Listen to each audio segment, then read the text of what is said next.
ಸುತ್ತ ನಮ್ಮದು ಪವಿತ್ರಾತ್ಮರ ನಾಮದಲ್ಲಿ ಆಮೆನ್. ಪ್ರಭು ಯೇಸುವೆ, ಈ ವಾಕ್ಯವನ್ನು ಆಲಿಸುವಾಗ ನೀವು ಹೇಳಿದಂತೆ ಸ್ವಾಮಿ, ನಿಮ್ಮ ವಾಗ್ದಾನದಿಂದ ಕರ್ತನೆ, ನೀನು ಬೇಡಿಕೋ ನಿನಗೆ ಸದುತ್ತರವನ್ನು ದಯಪಾಲಿಸುವನೆಂಬುದಾಗಿ ಹೇಳಿದರ ಸ್ವಾಮಿ. ಈ ವಾಕ್ಯವನ್ನು ಆಲಿಸುವಾಗ ಕರ್ತನೆ, ಅನೇಕರನ್ನು ಅನುಗ್ರಹಿಸಿ ಆಶೀರ್ವದಿಸಿದ ತಾಯಿ ಪರಿಶುದ್ಧ ಕನ್ಯಾಮರಿಯಮ್ಮರ ಮುಖಾಂತರ ನಿಮ್ಮನ್ನು ಪ್ರಾರ್ಥಿಸುತ್ತೇನೆ ಸ್ವಾಮಿ. ಯೆರೆಮೀಯ 33 ವಾಕ್ಯ 2 ಹಾಗೂ 3ರಲ್ಲಿ ದೇವರು ಹೀಗೆ ಹೇಳುತ್ತಾರೆ: ಲೋಕವನ್ನು ಸೃಷ್ಟಿಸಿ ರೂಪಿಸಿ ಸ್ಥಾಪಿಸಿದವರು ಹಾಗೂ ಸರ್ವೇಶ್ವರ ಎಂದು ನಾಮಾಂಕಿತಗೊಂಡ ಅವರು ನನಗೆ ಹೀಗೆಂದರು. ಇದು ಯೆರೆಮೀಯನಿಗೆ ದೇವರು ನುಡಿದಂಥ ಒಂದು ಮಾತಾಗಿದೆ. ಅದೇ ರೀತಿಯಾಗಿ 3ನೇ ವಾಕ್ಯದಲ್ಲಿ ಹೀಗೆ ಹೇಳ್ತಾರೆ: ನನ್ನನ್ನು ಬೇಡಿಕೋ, ನಾನು ನಿನಗೆ ಸದುತ್ತರವನ್ನು ದಯಪಾಲಿಸುವೆನು, ನಿನಗೆ ತಿಳಿಯದೇ ಇರುವಂಥ ಮಹತ್ತಾದ ಗೂಢಾರ್ಥವನ್ನು ನಾನು ನಿನಗೆ ತಿಳಿಯಪಡಿಸುವುದೆಂಬುದಾಗಿ.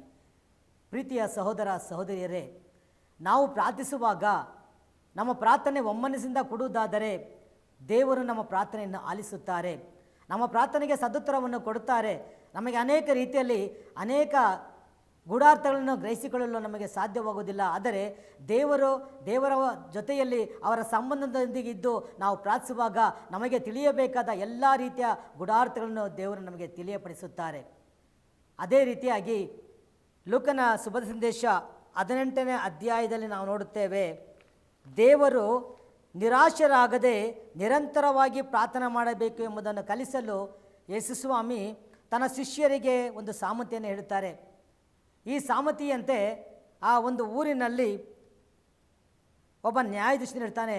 ಅವನು ದೇವರಿಗೂ ಭಯಪಡುವುದಿಲ್ಲ, ಜನರಿಗೂ ಭಯಪಡುವುದಿಲ್ಲ.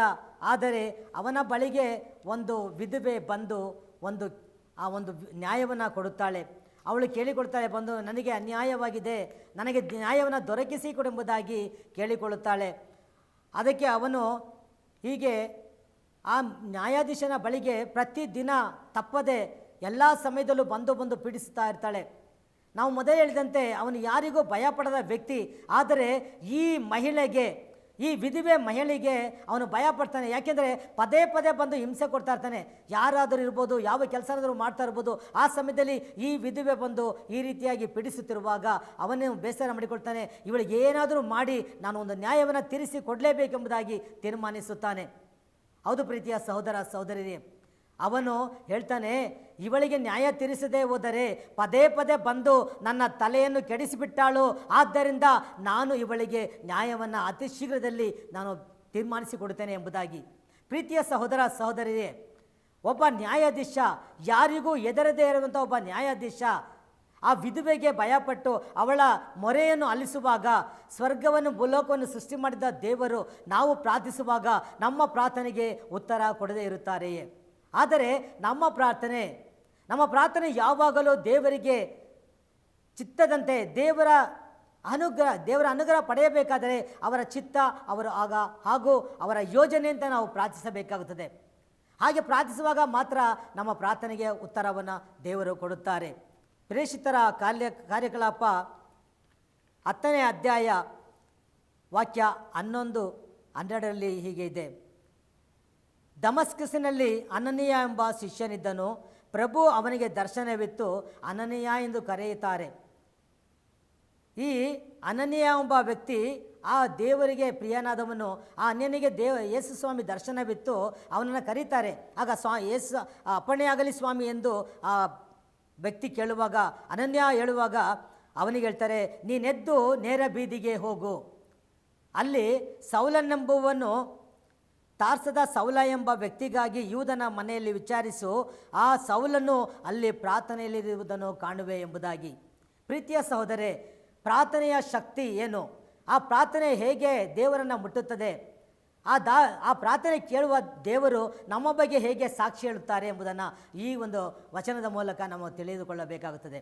ಹೌದು ಪ್ರೀತಿಯ ಸಹೋದರ ಸಹೋದರರೇ, ಸೌಲನ್ನು ಆ ಇವನ ಮನೆಯಲ್ಲಿ ತಾರ್ಸದ ಸೌಲ ಪ್ರಾರ್ಥನೆಯಲ್ಲಿದ್ದಾನೆ ಎಂಬುದನ್ನು ಅನನ್ಯನಿಗೆ ಬೆಳಬೇಕಾದರೆ ಆ ದೇವರು ಆ ಪ್ರಾರ್ಥನೆಯನ್ನು ಆಲಿಸಿದ್ದಾರೆ.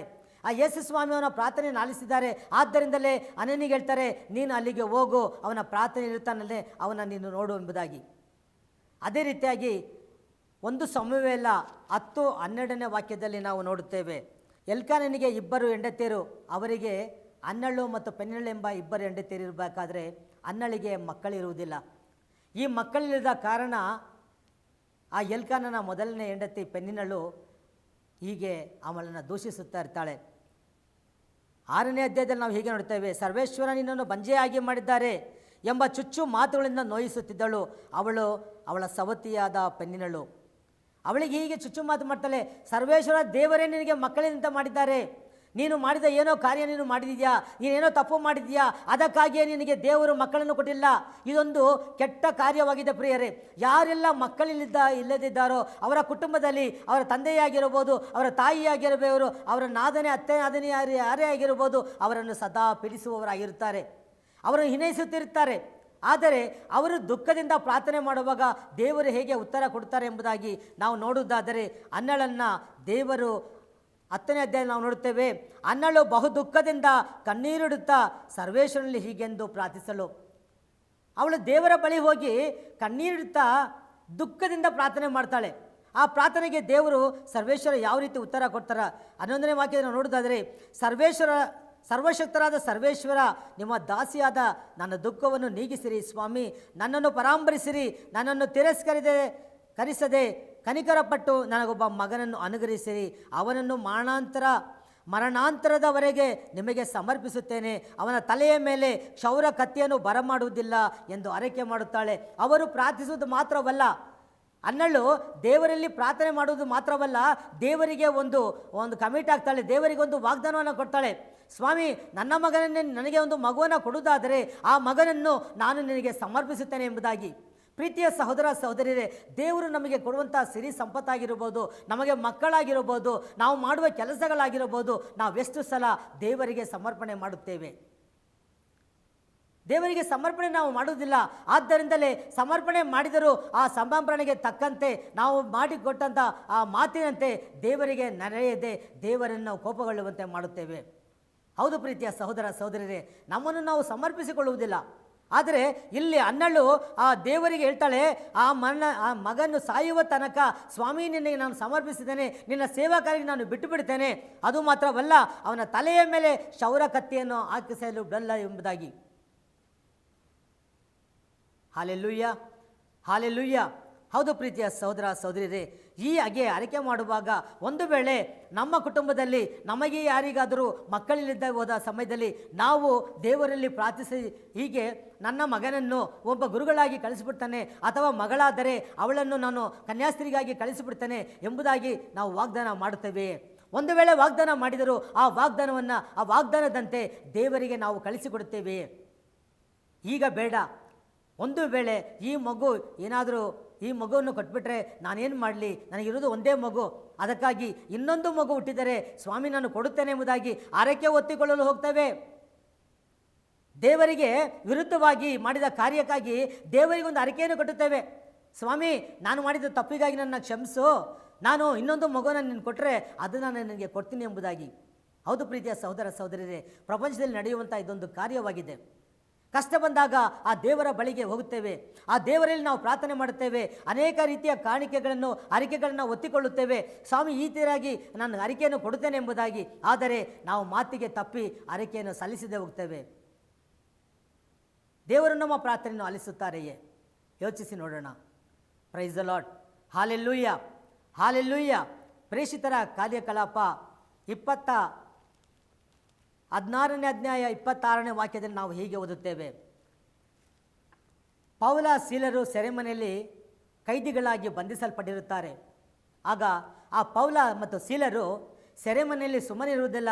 ಅವರು ಪ್ರಾರ್ಥಿಸುತ್ತಾ, ಸ್ತುತಿಸುತ್ತಾ, ದೇವರನ್ನು ವಂದಿಸುತ್ತಾ, ದೇವರನ್ನು ನಂಬಿಸುತ್ತಾ, ಸಂತೋಷದಿಂದ ಕೊಂಡಾಡುತ್ತಾ ಇರ್ತಾರೆ. ಅವರಿಗೆ ಯಾವ ಚಿಂತೆ ಇರುವುದಿಲ್ಲ. ಯಾಕೆಂದರೆ ನಾನು ದೇವರ ಕೈಗಳಲ್ಲಿದ್ದೇವೆ, ಆ ದೇವರು ನಮ್ಮನ್ನು ಬಿಡಿಸುತ್ತಾರೆ ಎಂಬ ವಿಶ್ವಾಸ, ನಂಬಿಕೆ ಅವರಲ್ಲಿದ್ದ ಕಾರಣ ಅವರು ಸಂತೋಷದಿಂದ ಆಡುತ್ತಾ ನಲಿಯುತ್ತಾ ಆ ಮಧ್ಯರಾತ್ರಿಯಲ್ಲಿ ಕುಳಿತು ಕುಪ್ಪಳಿಸುತ್ತಿರುತ್ತಾರೆ. ಆಗ ಇದ್ದಕ್ಕಿದ್ದ ಹಾಗೆಯೇ ಒಂದು ಭೂಕಂಪದ ಶಬ್ದವಾಗಿ ಅಲ್ಲಿದ್ದಂಥ ಸೆರೆಮನೆಯಲ್ಲಿದ್ದಂಥ ಎಲ್ಲ ಬಾಗಿಲು ಕಿಟಕಿಗಳು ತೆರೆದುಕೊಳ್ಳುತ್ತವೆ. ಹೌದು ಪ್ರೀತಿಯ ಸಹೋದರ ಸಹೋದರಿಯರೇ, ಈ ಪ್ರಾರ್ಥನೆಯ ಶಕ್ತಿ, ಆ ಸ್ತುತಿ ಆರಾಧನೆಯ ಶಕ್ತಿಯಿಂದಾಗಿ ಅವರ ಆ ಸೆರೆಮನೆಯಂಥ ಬಾಗಿಲು ಕಿಟಕಿಗಳನ್ನು ತೆರೆದುಕೊಂಡು ಅಲ್ಲಿದ್ದ ಕೈದಿಗಳಿಗೆ ಹಾಕಿದ್ದ ಎಲ್ಲ ಬಂಧನಗಳು ಕಳಚಿ ಹೋಗುತ್ತವೆ. ಆಗ ಸೆರೆಮನೆಯ ಆ ಸೆರೆಮನೆಯ ಪಾಲಕ ಆ ಸೆರೆಮನೆ ಕಾಯುವಂಥವನು ಓಡಿ ಬರ್ತಾನೆ. ಓಡಿ ಬಂದು ನೋಡ್ತಾನೆ, ಸೆರೆಮನೆ ಬಾಗಿಲು ತೆರೆದುಕೊಂಡಿರ್ತದೆ. ಆ ಸೆರೆಮನೆ ಬಾಗಿಲು ತೆರೆದುಕೊಂಡಾಗ ಎಲ್ಲ ಕೈದಿಗಳು ಒಟ್ಟೋಗಿದ್ದಾರಲ್ಲ, ನಾನು ನನ್ನ ಒಡೆಯನಿಗೆ ಏನೆಂದು ಉತ್ತರ ಕೊಡುವುದು ಎಂಬುದಾಗಿ ಹೇಳಿ ತನ್ನ ಕತ್ತಿಯನ್ನು ತೆಗೆದುಕೊಂಡು ತಾನೇ ಆತ್ಮಹತ್ಯೆ ಮಾಡಿಕೊಳ್ಳುವಂಥ ಯೋಚನೆಯಲ್ಲಿರ್ತಾನೆ. ಆಗ ಪೌಲನು ಹೇಳ್ತಾನೆ, ಬೇಡ, ನೀನು ಹಾಗೆ ಮಾಡಿಬೇಡ, ನಾವೆಲ್ಲ ಇಲ್ಲೇ ಇದ್ದೀವಿ ಎಂಬುದಾಗಿ ಹೇಳುವಾಗ ಅವನು ತನ್ನ ಕತ್ತಿಯನ್ನು ಇಟ್ಟು ಇವರಿಗೆ ಶರಣಾಗುತ್ತಾನೆ. ಇವರಿಗೆ ತಾನು ಮಾಡಿದ ಕಾರ್ಯಗಳಿಗಾಗಿ ಅವನಿಗೆ ವಂದಿಸುತ್ತಾನೆ. ಆ ಪೌಲನಿಗೆ ಹೇಳ್ತಾನೆ, ನಾನು ಹೀಗೆ ಮಾಡಿದ್ದೇನೆ, ನಿಮಗೆ ನೋವು ಮಾಡಿದ್ದೇನೆ, ನಿಮಗೆ ಹಿಂಸೆ ಮಾಡಿದ್ದೇನೆ, ಈಗ ನಾನೇನು ಮಾಡಬೇಕು? ಆಗ ಪೌಲ ಹೇಳ್ತಾನೆ, ನೀನು ವಿಶ್ವಾಸಿಸುವುದಾದರೆ, ಯೇಸುವಿನಲ್ಲಿ ವಿಶ್ವಾಸ ಇಡುವುದಾದರೆ ಆ ಯೇಸು ಸ್ವಾಮಿ ನಿನಗೂ ನಿನ್ನ ಕುಟುಂಬಕ್ಕೂ ರಕ್ಷಣೆ ಕೊಡುತ್ತಾರೆ ಎಂಬುದಾಗಿ ಹೇಳ್ತಾನೆ. ಹೌದು ಪ್ರೀತಿಯ ಸಹೋದರ ಸಹೋದರಿಯರೇ, ಇದು ದೇವರು ಮಾಡುವಂತಹ ಕಾರ್ಯವಾಗಿದೆ. ಇದು ಪ್ರಾರ್ಥನೆಯ ಶಕ್ತಿಯಾಗಿದೆ. ಒಂದೊಂದು ಕುಟುಂಬದಲ್ಲೂ ಇಂದು ಪ್ರಾರ್ಥನೆಯ ಜೀವಿತ ಕಡಿಮೆಯಾಗಿದೆ. ಒಂದೊಂದು ಕುಟುಂಬದಲ್ಲೂ ಸಂಜೆಯ ವೇಳೆಯಲ್ಲಿ ಅನೇಕ ರೀತಿಯ ಸೀರಿಯಲ್ಗಳನ್ನು ನೋಡುತ್ತಾ ತಮ್ಮ ಸಮಯಗಳನ್ನು ವ್ಯರ್ಥ ಮಾಡುತ್ತಾ ಅವರು ದೇವರಿಗೂ ಭಯಪಡದೆ, ಆ ಜಡ್ಜ್ ಹೇಳುವಂತೆ, ಆ ನ್ಯಾಯಾಧೀಶ ಹೇಳುವಂತೆ ದೇವರಿಗೂ ಭಯಪಡದೆ, ಮನುಷ್ಯರಿಗೂ ಭಯಪಡದೆ, ಒಂದು ವೇಳೆ ಆ ಮನೆಗೆ ಹೋಗಿ ಒಂದು ಗುರುಗಳು ಈ ಸಮಯದಲ್ಲಿ ಪ್ರಾರ್ಥನೆ ಮಾಡಬೇಕು, ಸಹೋದರ ಹೋಗಿ ಈ ಸಮಯದಲ್ಲಿ ನೀವು ಪ್ರಾರ್ಥನೆ ಮಾಡಬೇಕು ಎಂದು ಹೇಳುವಾಗ ಅವರ ಮಾತನ್ನು ಧಿಕ್ಕರಿಸಿ ಅಲ್ಲಿ ಪ್ರಾರ್ಥಿಸದೇ ಇರುವಂಥ ಸಮಯದಲ್ಲಿ ಅಲ್ಲಿ ಅನೇಕ ರೀತಿಯ ಕಷ್ಟಗಳಿಗೆ, ಸಂಕಟಗಳಿಗೆ ಅವರು ಒಳಗಾಗುತ್ತಾರೆ. ಹೇಗೆ ನಾವು ದೇವರಲ್ಲಿ ಒಂದಾಗದೆ ದೇವರಿಗೆ ಪ್ರಾರ್ಥಿಸದೇ ಇರುತ್ತೇವೋ ಆಗ ದೇವರಿಗೆ ನಾವು ವಿರುದ್ಧವಾಗಿರ್ತೇವೆ. ದೇವರು ನಮಗೆ ಬೇಡ ಎಂಬುದಾಗಿ ದೇವರಿಂದ ನಾವು ದೂರವಿರುತ್ತೇವೆ ಪ್ರೀತಿಯ ಸಹೋದರ ಸಹೋದರಿಯರೇ. ಆದರೆ ನಾವು ಯಾವಾಗ ನಮ್ಮೆಲ್ಲ ಕಷ್ಟ ಸಂಕಟಗಳನ್ನು ಮರೆತು ದೇವರನ್ನು ಸ್ತುತಿಸಿ ಕೊಂಡಾಡುತ್ತಾ ದೇವರಲ್ಲಿ ಪ್ರಾರ್ಥಿಸುತ್ತೇವೆಯೋ ಆಗ ನಮ್ಮ ಕುಟುಂಬದ ಕಷ್ಟ ಸಂಕಟಗಳಿಂದ ನಾವು ಬಿಡುಗಡೆ ಹೊಂದುತ್ತೇವೆ. ಯಾಕೆಂದರೆ ಈ ಪ್ರಾರ್ಥನೆ ಎಂಬುದು ದೇವರಿಗೂ ನಮಗೂ ಸಂಬಂಧ ಕಲ್ಪಿಸುವಂಥ ಒಂದು ಸೇತುವೆಯಾಗಿದೆ. ಆದರೆ ಆ ಸೇತುವೆಯನ್ನು ದಾಟಿ ಹೋಗುವಾಗ ನಮಗೆ ಅನೇಕ ಕಷ್ಟ ಸಂಕಟಗಳು, ಅನೇಕ ಶೋಧನೆಗಳು, ಅನೇಕ ವೇದನೆಗಳು, ಸಮಸ್ಯೆಗಳು ಬರುತ್ತವೆ. ಆದರೆ ಇವೆಲ್ಲವನ್ನು ಎದುರಿಸಿ ಆ ಸೇತುವೆಯ ಮೇಲೆ ದಾಟಿ ನಾವು ಮುಂದೆ ಹೋಗುವಾಗ ಯೇಸುವಿನ ಆ ಸ್ಪರ್ಶದಿಂದ, ಆ ಯೇಸುವಿನ ಶಕ್ತಿಯಿಂದ ನಾವು ಎಲ್ಲ ಬಿಡುಗಡೆಯನ್ನು ಹೊಂದುತ್ತೇವೆ. ಎಲ್ಲ ಕಡೆಯೂ ನಾವು ಬಿಡುಗಡೆ ಹೊಂದುತ್ತೇವೆ. ಯಾಕೆಂದರೆ ಆ ಯೇಸು ನಮಗಾಗಿ ಕಾದಿದ್ದಾರೆ. ನಾವು ಮಾಡುವ ಪ್ರಾರ್ಥನೆಯ ಮೂಲಕ ನಮಗೆ ಪ್ರಸನ್ನರಾಗಿ ಅವರ ಗಾಯಪಟ್ಟ ಕರಗಳನ್ನು ನಮ್ಮ ಮೇಲೆ ಚಾಚುವವರಾಗಿದ್ದಾರೆ. ನಮ್ಮ ಪ್ರಾರ್ಥನೆಗೆ ಉತ್ತರ ಕೊಡುವಂಥ ದೇವರಾಗಿದ್ದಾರೆ. ನಾವು ಪ್ರಾರ್ಥಿಸಿದ ತಕ್ಷಣ ಆ ದೇವರು ನಮ್ಮ ಪ್ರಾರ್ಥನೆಯನ್ನು ಆಲಿಸಿ ನಮಗೆ ಸದುತ್ತರವನ್ನು ಕೊಡುವವರಾಗಿದ್ದಾರೆ. ಆದರೆ ನಾವು ಮಾಡಬೇಕಾದ ಕೆಲಸ ದೇವರಿಗೆ ಪ್ರಾಮಾಣಿಕರಾಗಿ ನಾವು ಸೇವೆ ಮಾಡಬೇಕು, ಪ್ರಾರ್ಥಿಸಬೇಕು. ಪ್ರಿಯರೇ, ನಾವು ದೇವರಲ್ಲಿ ಪ್ರಾರ್ಥಿಸಬೇಕು. ನೀನು ಏನು ಬೇಕು ಕೇಳಿದರೂ ನಾನು ಕೊಡ್ತೇನೆ ಎಂಬುದಾಗಿ ಹೇಳ್ತಾರೆ ದೇವರು. ಆದರೆ ನಮ್ಮಲ್ಲಿ ಪ್ರಾಮಾಣಿಕತೆ ಇರಬೇಕು. ದೇವರ ವಾಕ್ಯ ಹೇಳ್ತದೆ, ವಿಶ್ವಾಸ ನಂಬಿಕೆಯಿಂದ ಪ್ರಾರ್ಥಿಸುವಾಗ ಏನು ಬೇಕಾದರೂ ಮಾಡಬಹುದು. ಯೋಹಾನ ಶುಭ ಸಂದೇಶ 14ನೇ ಅಧ್ಯಾಯ 12ನೇ ವಚನದ ಹೇಳ್ತಾರೆ, ನನ್ನಲ್ಲಿ ವಿಶ್ವಾಸವನ್ನು ಯಾರು ಇಡುತ್ತಾರೋ ಅವನು ನನಗಿಂತಲೂ ಹೆಚ್ಚಾದ ಕಾರ್ಯವನ್ನು, ನಾನು ಮಾಡುವ ಕಾರ್ಯಕ್ಕಿಂತಲೂ ಮಿಗಿಲಾಗಿ ಆತನು ಮಾಡಬಲ್ಲನು ಎಂಬುದಾಗಿ. ಇದನ್ನು ಮಾಡಲು ಸಾಧ್ಯವಾಗುವುದು ದೇವರ ಪ್ರೀತಿಯ ಶಕ್ತಿಯಿಂದಾಗಿದೆ. ಪ್ರಿಯರೇ, ನಾವು ಪ್ರಾರ್ಥಿಸುವ ರೀತಿಯಲ್ಲಿ ನಾವು ಪ್ರಾರ್ಥನೆ ಯಾವಾಗ ನಾವು ನಮ್ಮನ್ನೇ ತಗ್ಗಿಸಿಕೊಂಡು ನಾವು ದೇವರಲ್ಲಿ ಪ್ರಾರ್ಥನೆ ಮಾಡ್ತೇವೋ ಆಗ ದೇವರು ಈ ಕಾರ್ಯಗಳನ್ನು ನಮ್ಮ ಕುಟುಂಬದಲ್ಲಾಗಲಿ, ನಮ್ಮ ಮನೆಯಲ್ಲಿ, ನಮ್ಮ ಸ್ವಂತದವರಾಗಲಿ ಈ ಕಾರ್ಯವನ್ನು ಮಾಡುತ್ತಾರೆ. ಅನೇಕ ಸಲ ನಾವು ಪ್ರಾರ್ಥಿಸದೆ ಅನೇಕ ಸಹೋದರರ ಬಳಿಗೆ ಹೋಗಿ ನನಗಾಗಿ ಪ್ರಾರ್ಥಿಸಿರಿ ಎಂದು ಕೇಳಿಕೊಳ್ಳುತ್ತಾರೆ. ಅನೇಕ ಧ್ಯಾನಗುರುಗಳಿಗೆ ಪಾಲ್ಗೊಳ್ಳುತ್ತಾರೆ. 1-2 ಸಲ 3 ಸಲ 4 ಸಲ ಧ್ಯಾನಕ್ಕಾಗಿ ಬರ್ತಾರೆ. ಧ್ಯಾನದಲ್ಲಿ ಅವರಿಗೆ ನಿರಾಶೆಯಾಗುತ್ತದೆ. ತಾವು ಕೇಳಿದ್ದನ್ನು ಪಡೆಯಲು ಸಾಧ್ಯವಾಗುವುದಿಲ್ಲ, ದೇವರನ್ನು ನಮ್ಮ ಪ್ರಾರ್ಥನೆಗೆ ಕಿವಿಗೊಡುತ್ತಿಲ್ಲ ಎಂಬುದಾಗಿ ಅವರು ನಿರಾಶರಾಗಿ ಅನ್ಯ ಜನರ ಬಳಿಗೆ, ಅನ್ಯ ದೇವತರ ಬಳಿಗೆ, ಅನ್ಯ ಗುಡಿಗಳಿಗೆ ಹೋಗಿ ಅಲ್ಲಿ ಪೂಜಾರಿತಿಗಳನ್ನು ಮಾಡ್ತಾರೆ. ದೇವರಿಗೆ ಈ ಒಂದು ಕೆಟ್ಟ ಕಾರ್ಯವಾದ ಇತರ ದೇವರಿಗೆ, ಅನ್ಯ ದೇವರಿಗೆ ಕೈ ಮುಗಿಯುವುದು, ಅನ್ಯ ದೇವರಲ್ಲಿ ನಮಸ್ಕರಿಸುವುದು ಇದು ದೇವರಿಗೆ ಅತಿ ಕಠಿಣವಾದ ಕೋಪ ಬರುವಂತಹ ಕಾರ್ಯವಾಗಿದೆ. ಪ್ರಿಯರೇ, ಆದ್ದರಿಂದ ದೇವರಿಗೆ ವಿರುದ್ಧವಾಗಿ ನಾವು ಯಾವ ಕಾರ್ಯವನ್ನು ಮಾಡದೆ ಅನ್ಯ ದೇವರ ಬಳಿಗೆ ನಾವು ಹೋಗದೆ ಅವರಲ್ಲಿ ನಾವು ವಿನಯದಿಂದ ತಲೆ ಬಗ್ಗಿಸಿ ತಮ್ಮನ್ನೇ ತಗ್ಗಿಸಿಕೊಂಡು ನಾವು ಪ್ರಾರ್ಥಿಸುವುದಾದರೆ ಆ ದೇವರು ಖಂಡಿತವಾಗಿಯೂ ನಮ್ಮ ಪ್ರಾರ್ಥನೆಗೆ ಉತ್ತರ ಕೊಡುತ್ತಾರೆ. ಪ್ರಿಯರೇ, ನಮ್ಮ ಕುಟುಂಬದಲ್ಲಿ ಚಿಕ್ಕ ಮಕ್ಕಳಿದ್ದಾರೆ. ಆದರೆ ಆ ಚಿಕ್ಕ ಮಕ್ಕಳನ್ನು ನಾವು ಹೇಗೆ ಉಪಯೋಗಿಸಿಕೊಳ್ಳುತ್ತೇವೆ? ಅವರ ಕೈಗೆ ಮೊಬೈಲನ್ನು ಕೊಡುತ್ತೇವೆ. ಆ ಮೊಬೈಲನ್ನು ಯಾವ ರೀತಿ ಆಪ್ರೇಟ್ ಮಾಡಬೇಕು ಅಂತ ನಾವು ಯಾರು ಹೇಳ್ಕೊಡ್ಬೇಕಾಗಿಲ್ಲ. ಮೊಬೈಲ್ ತಗೊಂಡ ತಕ್ಷಣ ಅದು ಸೆಲ್ಫಿ ತೆಗೆಯುವಂತೆ ಅದು ಆ್ಯಕ್ಟ್ ಮಾಡ್ತದೆ. ಆ ಸೆಲ್ಫಿ ತೆಗೆದರ ಮೂಲಕ ಎಲ್ಲರಿಗೆ ಸಂತೋಷವನ್ನು ಕೊಡ್ತದೆ. ಆದರೆ ಅದೇ ಮಗುವಿಗೆ ನಾವು ದೇವರ ಬಳಿ ಕರ್ಕೊಂಡೋಗಿ ಇದು ಯೇಸು ಸ್ವಾಮಿ, ಇದು ತಾಯಿ ಮರಿಯಳು ಎಂಬುದಾಗಿ ಆ ದೇವರ ಪಟಗಳನ್ನು ನಾವು ತೋರಿಸುತ್ತಾ ಆ ದೇವರ ಮುಂದೆ ನಿಲ್ಲಿಸಿ ಹೀಗೆ ನೀನು ಹೀಗೆ ಕೈ ಮುಗಿಯಬೇಕು, ಹೀಗೆ ಪ್ರಾರ್ಥಿಸಬೇಕು ಎಂಬುದಾಗಿ ಹೇಳಿಕೊಡುವಾಗ ಆ ಮಗು ತಪ್ಪದೆ ಅದೇ ಕಾರ್ಯವನ್ನು ಮಾಡುತ್ತಿದ್ದೇವೆ. ನಾವು 1 ಸಲ 2 ಸಲ 3 ಸಲ ಅಥವಾ ಪ್ರತಿದಿನ ಈ ಕಾರ್ಯವನ್ನು ಒಂದು ಚಿಕ್ಕ ಮಗುವಿಗೆ 1 ವರ್ಷ 2 ವರ್ಷದ ಮಗುವಿಗೆ ನಾವು ಈ ರೀತಿ ಮಾಡುವುದಾದರೆ ಪ್ರೀತಿಯ ಸಹೋದರ ಸಹೋದರಿ, ಅದು ಬೆಳೆಯುತ್ತಾ ಅದೇ ದೇವರನ್ನ, ಇದು ನನ್ನ ದೇವರು, ಇದು ನಮ್ಮನ್ನು ರಕ್ಷಿಸುವ ದೇವರು, ಇವರು ಪ್ರಭು ಯೇಸು, ನಮಗಾಗಿ ಪ್ರಾಣ ಕೊಟ್ಟಂತ ಯೇಸು, ನಮಗಾಗಿ ರಕ್ತ ಸುರಿಸಿದ ಯೇಸು, ಇವರಲ್ಲಿ ನಾನು ಪ್ರಾರ್ಥಿಸಬೇಕು ಎಂಬುದಾಗಿ ಆ ದೇವರಲ್ಲಿ ಮೊರೆ ಇಟ್ಟು ಪ್ರಾರ್ಥಿಸುವಂತ ಒಂದು ಪ್ರಾರ್ಥನಾ ವೀರನಾಗುತ್ತೆ. ಇದು ಸಾಧ್ಯ ಪ್ರಿಯರೇ. ಪ್ರಾರ್ಥನೆಗೆ ಇಂಥ ಒಂದು ಶಕ್ತಿ ಇದೆ, ಪ್ರಾರ್ಥನೆಗೆ ಶಕ್ತಿ ಇದೆ. ಯಾಕೆಂದರೆ ಪ್ರಾರ್ಥನಾ ಶಕ್ತಿ ಆ ದೇವರ ಶಕ್ತಿಯನ್ನು ಅನುಭವಿಸುತ್ತಾ, ದೇವರ ಪ್ರೀತಿಯನ್ನು ಗಳಿಸುತ್ತಾ, ಆ ದೇವರೊಂದಿಗೆ ಸಂಭಾಷಣೆ ಮಾಡುವಾಗ, ಆ ದೇವರೊಂದಿಗೆ ಮಾತನಾಡುವಂಥ ಈ ರೀತಿಯಾಗಿ ಮಾಡುವಾಗ ಆ ದೇವರು ಆ ಪ್ರಾರ್ಥನೆಗೆ ಉತ್ತರವನ್ನು ಕೊಡುತ್ತಾರೆ ಪ್ರಿಯರೇ. ಆದರೆ ನಾವು ಪ್ರಾರ್ಥನೆ ಮಾಡಬೇಕು. ಪ್ರತಿ ಕುಟುಂಬದಲ್ಲಿ ಸಂಜೆ ವೇಳೆ ಕುಟುಂಬ ಪ್ರಾರ್ಥನೆ ಇಲ್ಲ. ಗಂಡ ಇದ್ದರೆ ಹೆಂಡತಿ ಇರುವುದಿಲ್ಲ, ಹೆಂಡತಿ ಇದ್ದರೆ ಗಂಡ ಇರುವುದಿಲ್ಲ, ಗಂಡ ಹೆಂಡತಿ ಇಬ್ಬರು ಇದ್ದರೆ ಮಕ್ಕಳಿರುವುದಿಲ್ಲ. ಆದರೆ ಗಂಡ ಹೆಂಡತಿ ಮಕ್ಕಳಿಲ್ಲದಿದ್ದರೂ ತಾವು ಇಬ್ಬರು ಕುಳಿತು ಪ್ರಾರ್ಥನೆ ಮಾಡುವುದಾದರೆ ಮಕ್ಕಳು ಖಂಡಿತವಾಗಿಯೂ ಆ ಸಮಯಕ್ಕೆ ಬರ್ತಾರೆ. ಆ ಮಕ್ಕಳನ್ನು ದೇವರಿಗೆ ಸಮರ್ಪಣೆ ಮಾಡಿ, ದೇವರೇ ಈ ಮಕ್ಕಳನ್ನು ನಾನು ನಿಮಗೆ ಸಮರ್ಪಣೆ ಮಾಡ್ತೇನೆ, ಈ ಮಕ್ಕಳು ಈ ಪ್ರಾರ್ಥನಾ ವೇಳೆಗೆ ನನ್ನ ಕುಟುಂಬದಲ್ಲಿ ಬಂದು ಸೇರಿಕೊಳ್ಳಲಿ, ಈ ಮಕ್ಕಳನ್ನು ನೀವು ನನಗೆ ದಾನವಾಗಿ ಕೊಟ್ಟಿದ್ದೀರಾ, ಈ ಮಕ್ಕಳನ್ನು ನಾನು ನಿಮಗೆ ಅರ್ಪಿಸುತ್ತೇನೆ ಸ್ವಾಮಿ, ಈ ಮಕ್ಕಳು ಬಂದು ಪ್ರಾರ್ಥಿಸಲಿ ಎಂಬುದಾಗಿ ನಮ್ಮ ಮಕ್ಕಳನ್ನು ನಾವು ದೇವರಿಗೆ ಸಮರ್ಪಿಸಿ ಪ್ರಾರ್ಥಿಸುವುದಾದರೆ ಆ ಮಕ್ಕಳು ಖಂಡಿತವಾಗಿಯೂ ಕೆಲವು ದಿನಗಳಲ್ಲಿ ನನ್ನ ಕುಟುಂಬದಲ್ಲಿ ನಮ್ಮ ಪ್ರಾರ್ಥನೆಯಲ್ಲಿ ಬಂದು ಸೇರಿಕೊಳ್ಳುತ್ತಾರೆ. ಆ ಕುಟುಂಬ ಪ್ರಾರ್ಥನೆಯಲ್ಲಿ ಅವರು ಹೆಚ್ಚಾದ ಪ್ರಾರ್ಥನೆ ಮಾಡಲು ಶಕ್ತಿಯುತರಾಗುತ್ತಾರೆ. 4 ಜನ ಸೇರಿ ನಾವು ಸ್ತುತಿ ಮಾಡುವಾಗ ಆ ಮನೆ ಸ್ವರ್ಗವಾಗುತ್ತದೆ. ಏಕೆಂದರೆ ಆ ಮನೆಯಲ್ಲಿ ಯೇಸು ವಾಸ ಮಾಡುತ್ತಾರೆ ಪ್ರಿಯರೇ. ಯೇಸು ಸ್ವಾಮಿ ವಾಸ ಮಾಡುವ ಮನೆಯಲ್ಲಿ ನಿತ್ಯಕ್ಕೂ ಆನಂದ, ಶಾಂತಿ, ಸಮಾಧಾನ ತುಂಬಿರುತ್ತದೆ. ಏಕೆಂದರೆ ಯೇಸುವಿನಲ್ಲಿ ಇರುವಂಥ ಶಾಂತಿ, ಯೇಸುವಿನಲ್ಲಿರುವಂಥ ಪ್ರೀತಿ, ಯೇಸುವಿನಲ್ಲಿರುವಂಥ ಎಲ್ಲ ರೀತಿಯ ದೀನತೆ, ದಯೆ, ಕರುಣೆ ಎಲ್ಲವೂ ನಮ್ಮಲ್ಲಿಗೆ ಬರುತ್ತದೆ. ಆ ಕುಟುಂಬದ ಜೀವನ ಹೆಚ್ಚಾದ ರೀತಿಯಲ್ಲಿ ಆಶೀರ್ವಾದಿತ ಜೀವನವಾಗಿ ಮಾರ್ಪಡುತ್ತದೆ. ಪ್ರಿಯರೇ, ನಾವು ಯೇಸುವಿನಲ್ಲಿ ನಂಬಿಕೆ ಇಡಬೇಕು. ನಮ್ಮ ಕುಟುಂಬದಲ್ಲಿ ಯೇಸು ಇದ್ದಾರೆ ಎಂಬ ಆ ಒಂದು ಸ್ಥಿರವಾದ ನಂಬಿಕೆಯನ್ನು ಇಡಬೇಕು. ದೇವರ ಅಸ್ತಿತ್ವವನ್ನು ನಾವು ನಂಬಬೇಕು. ದೇವರಿದ್ದಾರೆ, ನಾವು ಪ್ರಾರ್ಥಿಸಬೇಕು, ಆ ಪ್ರಾರ್ಥನೆ ದೇವರ ಸನ್ನಿಧಿಗೆ ಹೋಗ್ತದೆ ಎಂಬುದಾಗಿ ದಾನಿಯೇಲನ ಗ್ರಂಥದಲ್ಲಿ ನಾವು ನೋಡ್ತೇವೆ. 6ನೇ ಅಧ್ಯಾಯದಲ್ಲಿ ದಾನಿಯೇಲ್ ಪ್ರವಾದಿ ಒಮ್ಮೆ ಪ್ರಾರ್ಥಿಸುತ್ತಾನೆ. ಅವನು ಪ್ರಾರ್ಥಿಸಿದ 21 ದಿನಗಳವರೆಗೂ ಅವನ ಪ್ರಾರ್ಥನೆಗೆ ಉತ್ತರ ಲಭಿಸದೆ ಅವನು ಆ ಪ್ರಾರ್ಥನೆಯಲ್ಲಿ ಇನ್ನೂ ಯೋಚನೆ ಮಾಡ್ತಾ ಇರುವಂಥ ಸಮಯವಾಗಿರ್ತದೆ. ಆಗ ಕಾವಲು ದೂತನು ಅಲ್ಲಿಂದ ಬಂದು ಆ ದಾನಿಯೇಲನಿಗೆ ಹೇಳ್ತಾನೆ, ನಿನ್ನ ಪ್ರಾರ್ಥನೆಗೆ ದೇವರು ನೀನು ಪ್ರಾರ್ಥಿಸಿದ ದಿನದಂದೇ ಆ ಉತ್ತರವನ್ನು ಕೊಟ್ಟಿದ್ದಾರೆ. ಆದರೆ ಆ ಪ್ರಾರ್ಥನೆಯನ್ನು ನಾನು ತೆಗೆದುಕೊಂಡು ಆ ಸ್ವರ್ಗದಿಂದ ಇಳಿದು ಬರುವಾಗ ಪರ್ಷಿಯಾದ ಆ ದುರಾತ್ಮ ನನ್ನೊಡನೆ ಕಾದಾಡಲು ಬಂದ.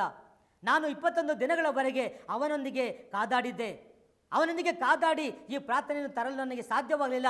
ಆಗ ಮಿಕಾಯೇಲ್ ದೇವತರು ಸ್ವರ್ಗದಿಂದ ಇಳಿದು ಬಂದು ನನ್ನನ್ನು ಈ ಲೋಕಕ್ಕೆ ಕಳಿಸಿ ನಿನ್ನ ಬಳಿಗೆ ಕಳಿಸಿ ನಿನಗೆ ಉತ್ತರ ಕೊಡುವುದಾಗಿ ಆಶ್ವಾಸನೆ ಕೊಟ್ಟಾಗ ಆ ಸಮಯದಲ್ಲಿ ಆ ದೇವದೂತನು ದಾನಿಯೇಲನ ಬಳಿಗೆ ಬರ್ತಾನೆ. ಆ ದಾನಿಯೇಲ್ ಹೇಳ್ತಾನೆ, 21 ದಿನದಲ್ಲಿ ನಾನು ಮಾಡಿದೆ, ಇದಕ್ಕಾಗಿ ನೀನು ಮಾಡಿದ ಪ್ರಾರ್ಥನೆಗೆ ನಿನಗೆ ಉತ್ತರ ಕೊಡುತ್ತಿದ್ದೇನೆ ಎಂಬುದಾಗಿ. ಪ್ರೀತಿಯ ಸಹೋದರ ಸಹೋದರಿಯರೇ, ದೇವರು ಕೊಡುವಂಥ ಉತ್ತರ ಇದಾಗಿದೆ. ಕೆಲವೊಮ್ಮೆ ನಾವು ಮಾಡಿದ ಪ್ರಾರ್ಥನೆ ಒಂದೇ ದಿನದಲ್ಲಿ ಅಥವಾ 2 ದಿನಗಳಲ್ಲಿ ಪ್ರಾರ್ಥನೆ ಸಿಗಬಹುದು. ಕೆಲವೊಂದು ಸಲ ನಾವು 1 ವರ್ಷ 2 ವರ್ಷ ಅಥವಾ 3 ವರ್ಷವಾಗಿರಬಹುದು ನಾವು ನಿರಂತರವಾಗಿ ಆ ಒಂದು ವ್ಯಕ್ತಿಗಾಗಿ, ಒಂದು ರೋಗಕ್ಕಾಗಿ ಪ್ರಾರ್ಥಿಸುವಾಗ ಪ್ರೀತಿಯ ಸಹೋದರ ಸಹೋದರಿಯರೇ, ದೇವರು ಅದ್ಭುತವನ್ನು ಮಾಡುತ್ತಾರೆ, ಅದ್ಭುತವನ್ನು ಖಂಡಿತ ಮಾಡ್ತಾರೆ ಪ್ರಿಯರೇ. ಆದರೆ ನಾವು ಅದ್ಭುತಕ್ಕಾಗಿ ಮಾತ್ರ ಪ್ರಾರ್ಥಿಸುವುದಲ್ಲ, ನಮ್ಮ ಪ್ರಾರ್ಥನೆ ದೇವರ ಚಿತ್ತದಂತೆ ಆಗಿರಬೇಕು. ನಮ್ಮ ಪ್ರಾರ್ಥನೆ, ದೇವರು ಹೇಳ್ತಾರೆ, ನೀನು ಇತರರಿಗೆ ಯಾವ ಅಳತೆಯಲ್ಲಿ ಅಳೆದು ಕೊಡುತ್ತೀಯೋ ಅದೇ ಅಳತೆಯಲ್ಲಿ ನಿನಗೂ ಅಳೆದು ಕೊಡಲಾಗುವುದು. ಹೌದು ಪ್ರಿಯರೇ, ನಾವು ಇತರರ ಕುಟುಂಬಗಳಿಗಾಗಿ, ಇತರ ವ್ಯಕ್ತಿಗಳಿಗಾಗಿ, ಇತರರ ರೋಗಗಳಿಗಾಗಿ, ಇತರ ಎಲ್ಲ ರಾಜಕೀಯ ವ್ಯಕ್ತಿಗಳಾಗಿರ್ಬೋದು ಅಥವಾ ಅನ್ಯ ದೇವರನ್ನು ಪೂಜೆ ಮಾಡುವಂಥ ಅನ್ಯ ಜನರಿಗಾಗಿರ್ಬೋದು, ಪ್ರತಿಯೊಂದು ವ್ಯಕ್ತಿಗಳಿಗಾಗಿ ನಾವು ಪ್ರಾರ್ಥನೆಯನ್ನು ಸಮರ್ಪಿಸುವಾಗ ಆ ಪ್ರಾರ್ಥನೆಯನ್ನು ಕೇಳಿ ಖಂಡಿತವಾಗಿ ದೇವರು ಉತ್ತರವನ್ನು ಕೊಡುತ್ತಾರೆ. ಪ್ರೀತಿಯ ಸಹೋದರ ಸಹೋದರಿ, ನಮ್ಮ ಪ್ರಾರ್ಥನೆ ಅತ್ಯುತ್ತಮವಾದ ಶಕ್ತಿಯನ್ನು ಹೊಂದಿರುವಂಥ ಪ್ರಾರ್ಥನೆ. ಏಕೆಂದರೆ ನಮ್ಮ ಪ್ರಾರ್ಥನೆಗೆ ಸದಾ ಕಿವಿಗೊಡುವಂಥ ದೇವರು. ನಮ್ಮ ದೇವರು ಕಿವುಡರಲ್ಲ, ನಮ್ಮ ದೇವರು ಮೂಕರಲ್ಲ. ಅನ್ಯ ದೇವರುಗಳಂತೆ ನಮ್ಮ ದೇವರು ಮೂಕರಲ್ಲ. ಯಾಕೆಂದರೆ ಅವರಿಗೆ ಕೇಳುವುದೂ ಇಲ್ಲ, ನಾಲಿಗೆಯೂ ಇಲ್ಲ. ಆದರೆ ನನ್ನ ದೇವರಿಗೆ, ನಮ್ಮನ್ನು ಪ್ರೀತಿಸುವ ದೇವರಿಗೆ ನಾಲಿಗೆ ಇದೆ, ಕಿವಿ ಇದೆ, ಮಾತನಾಡುವ ಶಕ್ತಿ ಇದೆ. ಆದರೆ ಆ ದೇವರ ಹತ್ರ ನಾವು ದೀನತೆಯಿಂದ ಅವರ ಬಳಿ ನಾವು ಹೋಗಿ ನಾವು ಪ್ರಾರ್ಥಿಸಬೇಕು. ನಾವು ಕುಟುಂಬ ಸಮೇತರಾಗಿ ಪ್ರಾರ್ಥನೆ ಮಾಡಬೇಕು. ಪ್ರಿಯರೇ, ಗಂಡ ಬರೆದಿದ್ದರೆ ಆ ಗಂಡನ ಹೆಂಡತಿ ದೇವರಿಗೆ ಸಮರ್ಪಿಸಿ, ನನ್ನ ಗಂಡನನ್ನು ನಿನಗೆ ಸಮರ್ಪಿಸಿದ್ದೇನೆ ಸ್ವಾಮಿ, ನನ್ನ ಗಂಡ ಈ ಪ್ರಾರ್ಥನೆ ವೇಳೆಗೆ ಇಲ್ಲಿ ಬರಲಿ, ಅವನು ಬರುವಾಗ ಕುಡುಕುತನವನ್ನು ಬಿಟ್ಟು ಇಲ್ಲಿಗೆ ಬರಲಿ ಸ್ವಾಮಿ. ನನ್ನ ಗಂಡ ಕುಡುಕುತನದಿಂದ ಇದ್ದಾನೆ, ಅವನ ಕುಡುಕುತನವನ್ನು ಯೇಸುವೇ ನಿನ್ನ ಕರಳಿಗೆ ಸಮರ್ಪಿಸುತ್ತೇನೆ, ಅವನನ್ನು ಮಾರ್ಪಡಿಸು, ಕುಡುಕುತನದಿಂದ ಬಿಡಿಸು ಎಂಬುದಾಗಿ. ಮಕ್ಕಳು ಒಂದು ವೇಳೆ ಬರೆದಿದ್ದರೆ ಆ ಮಕ್ಕಳನ್ನು ದೇವರಿಗೆ ಸಮರ್ಪಿಸಿ ಪ್ರಾರ್ಥಿಸೋಣ. ಯುವತಿಯರೇ ಆಗಿದ್ದರೆ ಆ ಮಕ್ಕಳನ್ನು ದೇವರಿಗೆ ಸಮರ್ಪಿಸೋಣ. ಅನ್ಯ ಜೀವಿತದವಾಗಿ ಅನ್ಯರ ಕಾರ್ಯಗಳನ್ನು ಮಾಡುವಾಗ ಆ ಮಕ್ಕಳನ್ನು ದೇವರಿಗೆ ಸಮರ್ಪಿಸೋಣ. ಸಮರ್ಪಣೆಯ ಪ್ರಾರ್ಥನೆ ಅತಿ ಉನ್ನತವಾದ ಪ್ರಾರ್ಥನೆಯಾಗಿದೆ. ನಮ್ಮ ಪ್ರಾರ್ಥನೆ ಸಮರ್ಪಣೆಯ ಪ್ರಾರ್ಥನೆಯಾಗುವಾಗ ದೇವರು ಖಂಡಿತವಾಗಿಯೂ ಸದುತ್ತರವನ್ನು ಕೊಟ್ಟೇ ಕೊಡುತ್ತಾರೆ. ಪ್ರೀತಿಯ ಸಹೋದರ ಸಹೋದರಿಯರೇ, ನಾವೊಂದು ನಿಮಿಷ ಕಣ್ಣುಗಳನ್ನು ಮುಚ್ಚಿ ಪ್ರಾರ್ಥಿಸೋಣ. ಪ್ರಭು ಯೇಸುವೇ, ನನ್ನ ನಾಮದಲ್ಲಿ ಏನನ್ನು ಕೇಳಿದರೂ ನಾನು ಕೊಟ್ಟೇ ತಿರುವೆನೆಂಬುದಾಗಿ ನೀವು ವಾಗ್ದಾನ ಮಾಡಿದಿರಿ ಸ್ವಾಮಿ. ಇಂದು ಈ ವಚನವನ್ನು ಆಲಿಸುತ್ತಿರುವ ಎಲ್ಲರ ಹೃದಯಗಳನ್ನು ಯೇಸುವೆ ನಿನ್ನ ಪರಿಶುದ್ಧ ಕರಗಳಿಗೆ ಒಪ್ಪಿಸಿಕೊಟ್ಟು ಪ್ರಾರ್ಥನೆ ಸ್ವಾಮಿ. ಯೇಸುವೆ, ನಿಮ್ಮ ಹೃದಯದಿಂದ ಹರಿದು ಬರುವ ಪ್ರೀತಿಯನ್ನು, ತಂದೆ ದೇವರ ಶಾಂತಿಯನ್ನು, ಆ ಪವಿತ್ರಾತ್ಮರ ಅನ್ಯೋನ್ಯತೆಯನ್ನು ಯಾರ್ಯಾರ ಕುಟುಂಬದಲ್ಲಿ ಈ ಪ್ರಾರ್ಥನೆಯನ್ನು ಆಲಿಸುತ್ತಿದ್ದಾರೋ ಅವರೆಲ್ಲರಿಗೂ ಈ ವರದಾನಗಳನ್ನು ದಯಪಾಲಿಸರೆಂದು ಯೇಸುವೆ ನಿನ್ನ ಪರಿಶುದ್ಧ ನಾಮದಲ್ಲಿ ಬೇಡಿಕೊಳ್ಳುತ್ತೇನೆ ಸ್ವಾಮಿ. ಆಮೇನ್. ಪಿತಾ ಸುತ್ತ ಮತ್ತು ಪರಿಶುದ್ಧ ನಾಮದಲ್ಲಿ ಆಮೇನ್.